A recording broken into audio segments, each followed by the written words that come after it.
A recent study done by the American Psychological Association on Gen Z found that over 90% of 18 to 25-year-olds report some mental health concern every month. When asked what was making them anxious in particular, 81% report stress over money, 77% report stress over work or school, 75% report stress over their health, 46% report stress over the economy, 33% report stress over personal debt, and 39% report stress over substance use or abuse, their own or that of a friend. And that seems to hit, well, just about everything. Do you resonate with any of those stressors? I'm sure we all do at some level. See, we are living through an epidemic of anxiety, a time where essentially every area of our life makes us anxious in some way, be it in a large way or a small way, as the data shows. And though that study particularly focused on the experience of Gen Z, anxiety is something that affects all of us. If we linger for just a little bit of time on one or all or just a couple of those line items from that study, I'm sure it will only take a little bit of time before worry starts to surface. If we think for just a little bit of time about debt or about the economy or about our health or about work or school, probably after only a couple seconds, some form of a worry or anxious thought is going to arise. To be alive in the modern world, to be human, it's to be anxious at times. It's just inevitable. Anxiety is inevitable. But just because it's inevitable doesn't mean it has to be debilitating. No, instead, you can actually learn to take control of this emotion that wants to take control of you. You can learn to live above anxiety. And that's what this series that we are currently in as a church is all about. In week 1 of this series, Above Anxiety, we talked about how we can move through those situations where anxiety makes us want to reach for control by putting into practice what Peter advises us with in 1 Peter 5:7 when he writes, "Cast all your anxieties on him because he cares for you." You can learn to live above anxiety by learning to do that, by learning to cast your anxieties on God.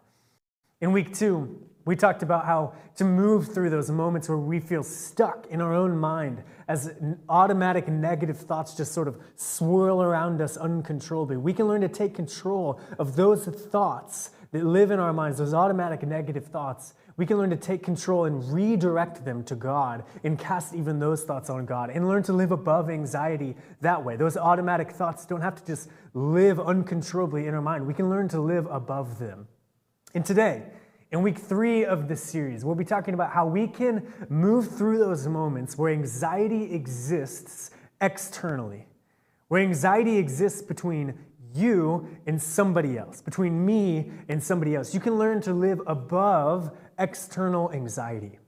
See, all emotions are contagious because of these things in our brains called mirror neurons, where we so often will sort of match or mirror the emotions of other people. But no more emotion is more able to be mirrored quickly than anxiety. Anxiety is contagious like none other emotion.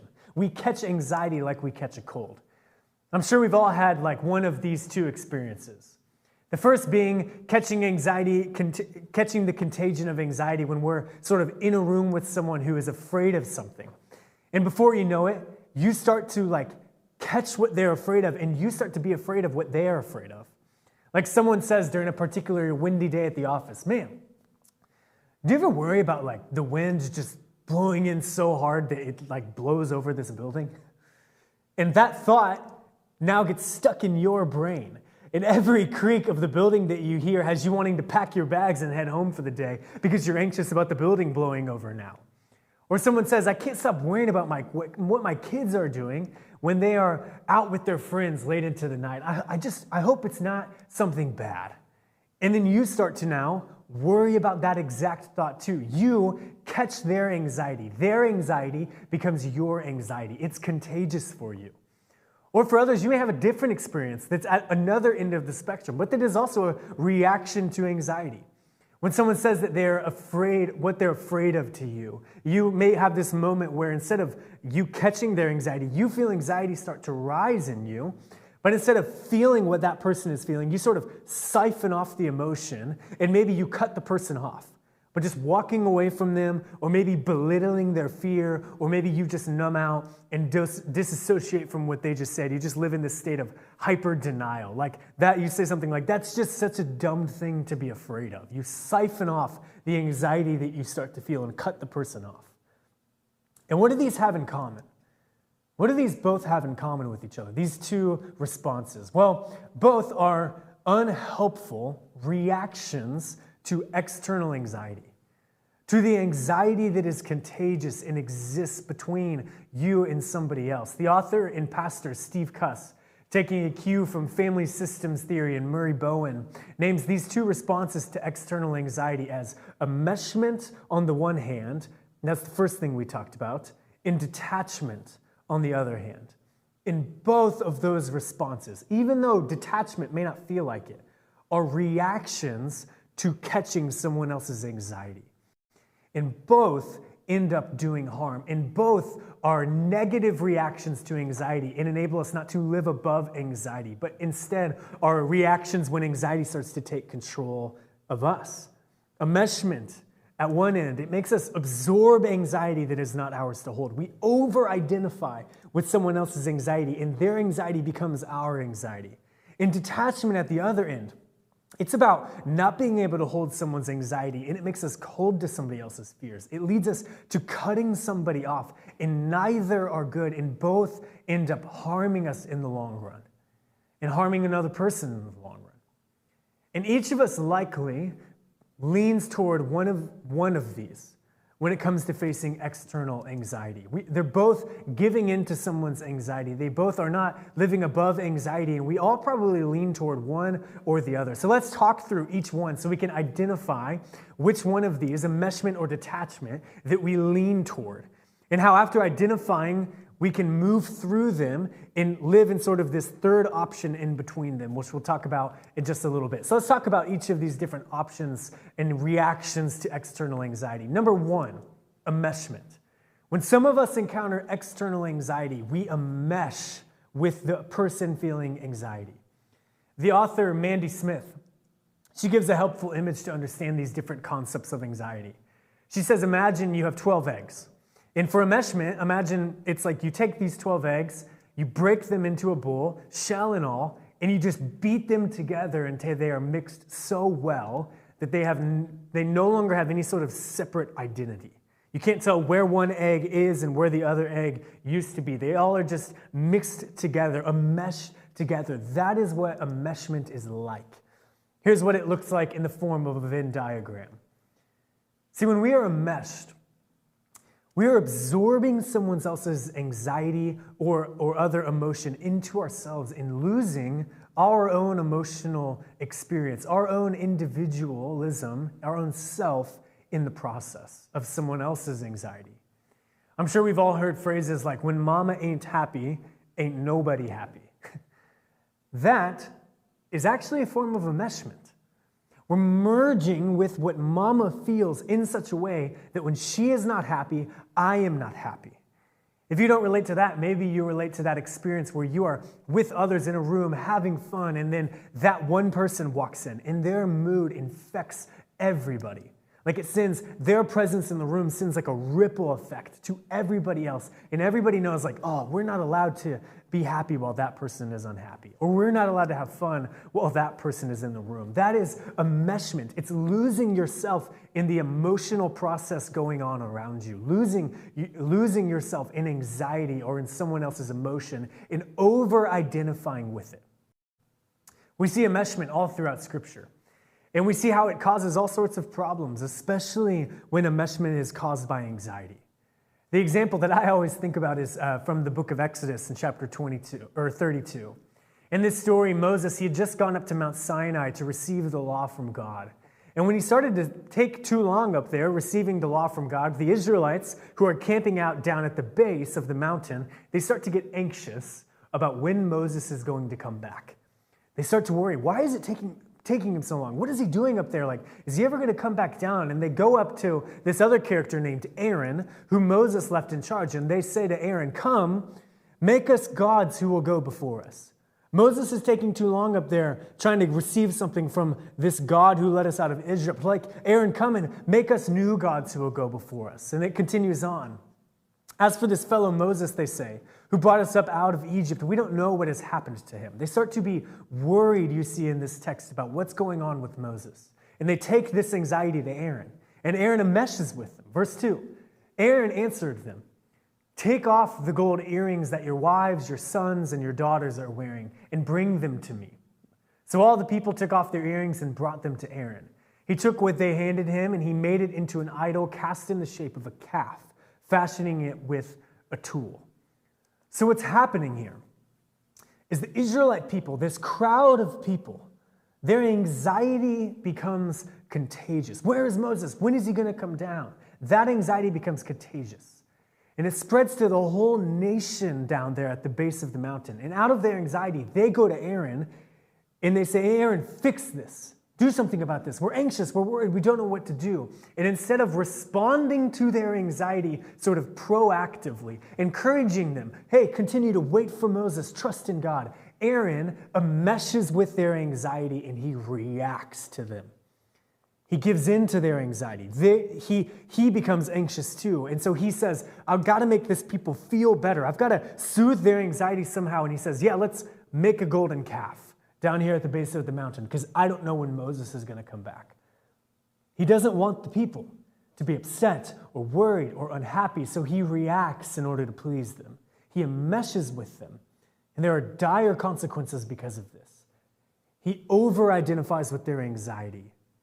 In the New Testament, we read another example about the whole city of Jerusalem enmeshing with King Herod. When we read this in Matthew 2, Herod was troubled, and all Jerusalem was troubled with him. See, when we enmesh with someone else, we begin to feel what they feel. And oftentimes when we enmesh with someone's anxiety, like Aaron, we react thoughtlessly to try and make them and make us feel better, even if it ends up causing more harm in the long run. We overfunction. We rush in to fix every problem someone else encounters because we can't stand their anxiety. Or it's almost like we're empathetic, but empathetic to a fault by enabling someone else's negative behaviors because we can't stand them being unhappy or we can't stand them being anxious. The line between empathy and enmeshment is very, very thin. And the point is, when we are enmeshed, the line between where we end and someone else begins starts to get blurred. We merge with someone else, like the eggs all mixed together. So then when they feel unhappy, we feel unhappy. When someone feels anxious, we start to feel anxious. And often, since we don't like how those emotions feel, we overfunction and get into this fix-it mode and cause harm in the long run, often to the person we think we are helping, and sometimes, more often than not, usually to ourselves. Like the eggs all beaten together, when we are so enmeshed in an anxious relationship, we can lose our identity altogether. But on the other end of the spectrum, we have the opposite experience. You got enmeshment on one hand, and on the other end of the spectrum, some of us end up in detachment. Detachment, which is also a negative reaction to someone else's anxiety, though it may not sound like it or feel like it at first. Detachment is indifference to another person's experience because of a low tolerance or a low threshold for anxiety. I react to the anxiety by not merging, but instead by just cutting the other person off from me entirely. Here's what it can look like on a Venn diagram. Mandy Smith, with the egg analogy, she says detachment, it's like one of the 12 eggs escaping from the carton just starts to sort of roll around on the countertop all alone, out there by themselves. And it's equally, detachment, it's equally as harmful as enmeshment, but just sort of at the other end of the spectrum. In detachment, one has no connection to another person. They're entirely separate, alone, and independent. They underfunction because they don't have a tolerance for anxiety. Detachment, it can often sound like someone saying, I wouldn't cross the road to put them out if they were on fire. Or, well, that's your problem and you just need to deal with your problem. Or a person who's detached, you might often hear a detached person describe themselves as a person who just, quote unquote, tells it like it is. They may say stuff like, People don't like me because I'm just brutally honest. I just speak fully with grace and truth. And people don't really like the truth side, and so I speak with a lot of truth. And what these people don't realize is that, first off, nobody ever tells it like it is. They tell it like they think it is. And because they are attached, they just assume they have the right lens on the problem that they're viewing. We all have to be aware of the person proud of their straight talk of, I just tell it like it is. Because more often than not, that is code for, I am choosing to remain an unaware jerk and I don't care about the impact of my actions. And I'm just detached from another person. And likely it's actually coming from a person who just has this low tolerance for emotions. Likely maybe because deep down they're afraid of getting too close to someone else's emotions, be it their own or others, or probably both. Detachment in Scripture, it's seen in John 5. Jesus in the story, he heals a man who's unable to walk on the Sabbath day, and the religious leaders believed it was against the law to carry a mat on the Sabbath because that constituted as work. And so right after Jesus heals this man who's not able to walk, he picks up his mat and starts to walk away. And the religious leaders completely cut off from the experience of this healed man say, it's the Sabbath. The law forbids you to carry your mat. They're just entirely detached from this man. Instead of rejoicing that he who couldn't walk is now healed and is able to walk again, they removed themselves from his emotions and spoke it like it was, based on what the law says. And they were likely anxious that they were watching the law be broken. And because of that, they react to the anxiety by detaching from this other person in order to sort of control him and get him back in line because they have a low tolerance or a low threshold for the anxiety that is arising within them. The author and pastor Steve Cuss, he gives an example about how he remembers how he used to detach when he served as a hospital chaplain, by going home after a long day attending to death and sickness, by turning off his mind and emotions and just sort of binge watching Seinfeld all day. Or just being angry internally during his day when he would get a call for a new patient or a new death. And so those are often our sort of go-to reactions when we encounter anxiety in someone else. We enmesh with them. We take on their anxiety and overfunction, trying to fix the solution, and we react by trying to make everybody else feel better and absolve the anxiety that someone else feels or that we feel. Or at the flip side, we detach and we move away from their anxiety. And in doing so, their emotional experience, and we underfunction and we wound others by cutting them off, leaving them alone with their very real fears that they feel because we can't tolerate what their emotions are awaking in us. Do you find yourself resonating with one or with both of those reactions? I know I do. And the truth is, one is not better than the other. Because both, like we said earlier, are negative reactions to external anxiety. Merging or cutting off are both maladaptive reactions to anxiety. And neither of them are what we see on display in Jesus. Neither of these options are what Jesus recommends for his followers. Instead, what Jesus recommends is don't enmesh and don't detach. Jesus says, no, there's a third option that falls somewhere in between them. And that option is called a differentiation. On a Venn diagram, differentiation looks like this. It's the ability to be profoundly connected and close to someone else in their experience, but also knowing that you are different and removed from their experience still. It's this clarity on where you end and the other person begins. And it's this clarity of how you know you can hold space between you, staying connected to a person and their emotional experience, but also differentiating or individuating from them, knowing where their experience starts and where your experience starts, where you end and they begin. With our egg analogy, differentiation, it's like taking the eggs and putting them together in a carton. They remain distinct eggs, but they're all grouped together. They're separate from each other and also close to each other. The author Peter Steinke gets at this when he says, to be separate and to be close are basic needs. But separation is something created for more. Separation is something created for more than isolation. We exist, he says, to be distinct from others, but not distant from them. We separate in order to unite. We become distinct so that we can connect. Differentiation means two people meet, not two fuzzy people merge. Differentiation, it's the ability to keep your anxiety and reactivity from spilling onto others and to keep theirs from infecting you. Some examples. Differentiation, it's Churchill, Winston Churchill, who saved the Allies while being connected to his highly divisive war cabinet full of political enemies. Differentiation, it's Jesse in Breaking Bad, when he finally stands up to Walter and Gus at the risk of his own death.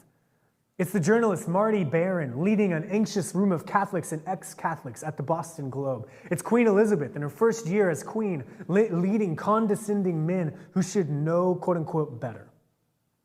And we especially see differentiation in the life and teachings of Jesus. Jesus is the most differentiated person ever.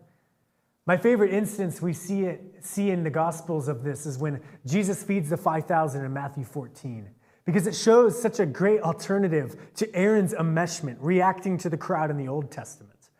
In this story, the disciples come to Jesus similarly to how the Israelites go to Aaron. And the disciples are anxious, just like the Israelites were, but the disciples are anxious about how they're going to feed this multitude of crowds that's been following them for so long. And out of their anxiety, they tell Jesus to react to the crowd's hunger this way. They say this is a remote place and it's already getting late. Jesus, send the crowds away so they can go to the villages and buy themselves some food. The disciples are anxious, and they respond really here with detachment. But instead of reacting to their anxiety like Aaron does to the Israelites, Jesus is differentiated and he responds. He responds, not reacts. He stays connected to the disciples and the crowd, but does not give in to their anxiety. The anxiety doesn't spread to him. Verse 16. Jesus replied, "They do not need to go away. You give them something to eat." "We have here only 5 loaves of bread and 2 fish," they answered. "Bring them here to me," Jesus said. And he directed the people to sit down on the grass. Taking the 5 loaves and 2 fish and looking up to heaven, he gave thanks and broke the loaves. Then he gave them to the disciples, and the disciples gave them to the people. They all ate and were satisfied. That's differentiation. It's often known as a non-anxious presence, or one that I like a bit more, calm presence. Because non-anxious can give the impression that you are not anxious when you are differentiated, and that isn't entirely accurate. You can be differentiated and still anxious, but you keep your anxiety contained, reducing reactivity. And instead, like Jesus, you remain connected to the person or people you are in relationship with, responding to their anxiety like Jesus does, with wisdom and compassion. Differentiation, it's this powerful skill that equips us to stop the infection of anxiety, the contagion of anxiety. When we practice it, we gain clarity on our own values, noticing when they are crossed and noticing when we are catching anxiety, but also seeing the other who is afraid, whose anxiety we are seeing as a human worthy of connection and love. It's a difficult skill of being connected and different. And we can all hone in on this skill, really through 2 steps that we'll kind of close with: awareness and curiosity. See, all of us naturally will gravitate toward one side of the spectrum, be it enmeshment or detachment. Maybe because of personality or temperament or your family of origin or past traumas or experiences, we all will lean toward enmeshment or detachment. And the first step in changing to move toward differentiation instead is always compassionate awareness. Awareness. So in order to move toward differentiation, the first step is to become aware of which side of the spectrum you gravitate toward. And learning to just notice that. Notice when you're in the throes of that without judgment and with compassion. Do you become more enmeshed with others' anxiety or detached? When you experience anxiety in the space between you and someone else this week, I'd encourage you just notice that tendency. Is your tendency to detach or cut off the person, to turn off your emotions like a switch and remove yourself from the situation? Or is it on the other end to overfunction? When you find yourself with someone who is anxious, do you get into like fix-it mode? Do you take on the other person's anxiety, their emotions, more than you need to, losing yourself in your emotional experience in the process? So that's the first step, compassionate awareness. Notice which side of the spectrum you are on. And then after you're aware in those moments, when you are enmeshed or detached, the next step is move toward differentiation through the power of curiosity. When you find yourself in a highly anxious situation, just ask yourself, what here in this moment is mine to carry? And what's theirs to carry? And what's God's to carry? What is their anxiety? What's my anxiety? And what is out of both of our control and therefore is God's to take care of? Just become curious about that and name those things. When someone comes to you and is anxious about school or work or their health or whatever, and you start to catch it or detach from it, just notice that and ask yourself, what is their anxiety that they need to hold and they need to carry, and I just need to be with them and help them carry? And what anxiety is mine to hold? And what's neither of ours and it's God? Just be curious about that. And then let it all go. Let them carry their anxiety. You hold yours and give the rest to God and just remain connected. Stay connected to yourself and to someone else. Stay with the emotions that someone else maybe brings to the surface in you, but don't react to them. And instead, respond in these moments. Stay connected to them here. And stay connected and differentiated by maybe practicing deep breathing. If you notice you're feeling anxious, just release that. Give their anxiety back to them and keep your own and give the rest to God. Just breathe deep and stay with the person and listen to them. And just pay attention to the reactions and the anxiety that surfaces in you. Breathing deep and giving it to God and giving it to the other person as it arises. And then in those moments, just after being curious, just differentiate by choosing to respond to anxiety rather than react. Keep your head above the water. Manage what's coming to the surface in you and stay connected and separate, just as Jesus does throughout the Gospels. That is the way we will begin to learn to live above external anxiety. Awareness and curiosity. Pray with me. Jesus, thank you for your example in the Gospels of a person that is differentiated. We all want to move toward that. We all want to learn to stay connected to another person and yet also separate. We want to be compassionate presence with others. We want to really actually help people who are anxious. We so often enmesh or detach from others. Help us to gain awareness of which one we so often move toward, or maybe it's both. And we ask God that your Holy Spirit would fill us in those moments so that we can become aware and to choose a different path through the power of curiosity, giving over our control and choosing to remain connected to another person and yet also separate from them, so that we can live above external anxiety, just as we see you do, Jesus, throughout the Gospels. It's through Jesus we make our prayer. Amen.